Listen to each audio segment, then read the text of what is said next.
مرحبا يا أصدقائي في هذا العالم الافتراضي.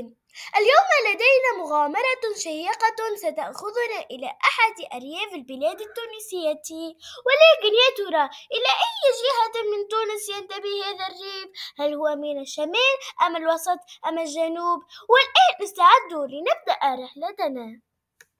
انظروا أمامكم، ما أوسع هذه الأراضي! إنها ضياع فلاحية تمتد على مرمى البصر، خضراء نقية حيث لا ترى إلا جمال الطبيعة والسكينة. تأملوا هذا المنظر الأخاذ، إنه يبهج القلوب ويشرح الصدور. والآن لأترككم مع بعض المشاهد الرائعة.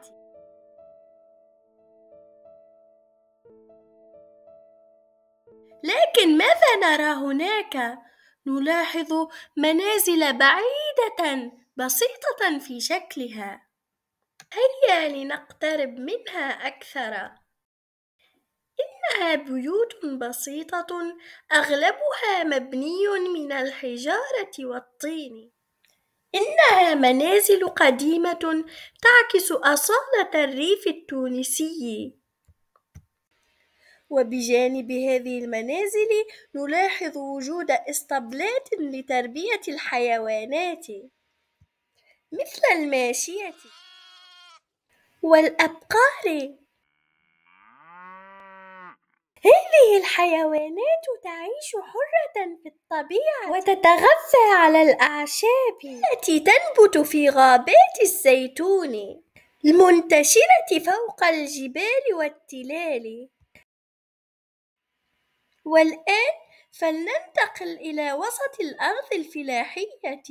هنا يعمل الفلاحون بكل جد ونشاط حيث يزرعون القمح، وهو أحد أهم المحاصيل في تونس.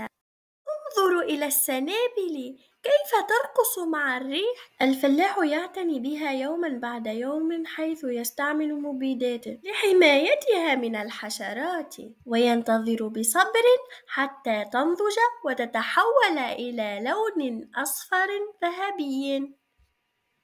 وعند موسم الحصاد يبدأ العمل الحقيقي. في الماضي كان يتم الحصاد يدويا، ولكن اليوم يتم ذلك باستخدام آلات متطورة، وهي الآلة الحاصدة الدارسة،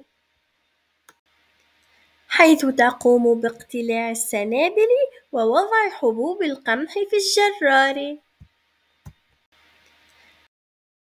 دعونا نقترب أكثر من الآلة الحاصدة لنتعرف كيف تعمل. تقوم هذه الآلة باقتلاع القمح من الأرض، ثم تفصل الحبوب عن القش.